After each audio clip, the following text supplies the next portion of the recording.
British police have launched a murder inquiry after a woman who was exposed to the nerve agent Novichok has died.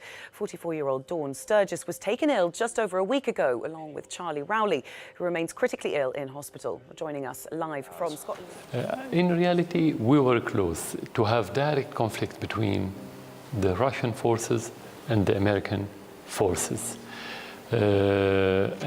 Fortunately, it has been avoided, not by the wisdom of the American leadership, by the wisdom of the Russian leadership, because it's not in the interest of anyone in this world, and first of all, the Syrian, to have this.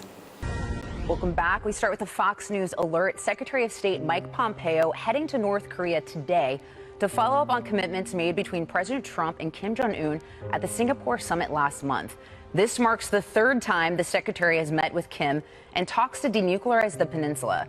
Meanwhile, there are reports that some experts in the U.S. intelligence community doubt that North Korea is truly committed to denuclearization. Former advisor to Vice President Cheney and Florida congressional candidate Lieutenant Colonel Michael Waltz saying he doesn't trust the North Koreans, and neither does the administration. I don't think for a second the North Korean missile engineers have stopped working towards a full program, and that's why the message has to be clear that it will mean your destruction. We will take military action. He needs to walk away from this meeting with a very concrete timeline of verification and an inspection regime.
After midnight Friday, the threat of a trade war between the U.S. and China moved from rhetoric to reality. The Trump administration imposed tariffs on $34 billion worth of Chinese goods.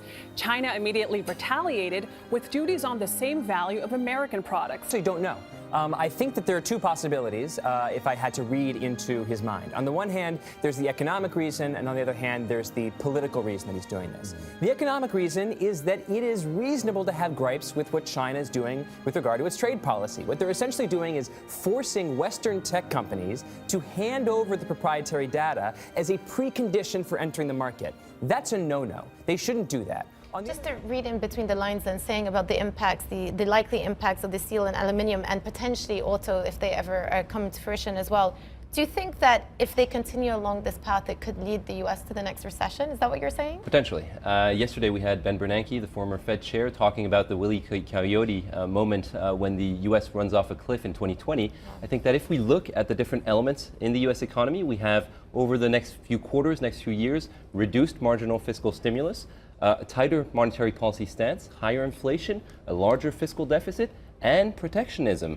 That's not a great growth mix for the U.S. economy. So as we go further into 2019, I think the risk of a recession are increasing and the buffers to counteract any form of external shock to the U.S. economy is diminishing. Well, what's going to happen is this is going to continue.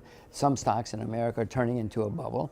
The bubble's going to come, then it's going to collapse. And you should be very worried.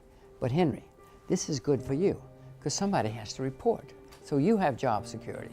You're a lucky soul. Well, yeah, TV ratings do seem to go up during crashes, but then they completely disappear when everyone is obliterated. So nobody is hoping for that. But so when is this going to happen? Later this year or next. Later this year or next? Write it down. And what will trigger it? Well, it's interesting because these things always start where we're not looking. In 2007, Iceland went broke. And people said, Iceland, is that a country? They have a market? And then Ireland went broke, and then Bear Stearns went broke, and then, Lehman Brothers went broke. They spiral like that. Always happens where we're not looking. I don't know, it could be an American pension plan that goes broke, and many of them are broke, as you know. It could be some country we're not watching. It could be all sorts of things. It could be war, unlikely to be war, but it's going to be something. When you're watching Business Insider and you see, that's so interesting, I didn't know that company could go broke. It goes broke. Send me an email, okay? And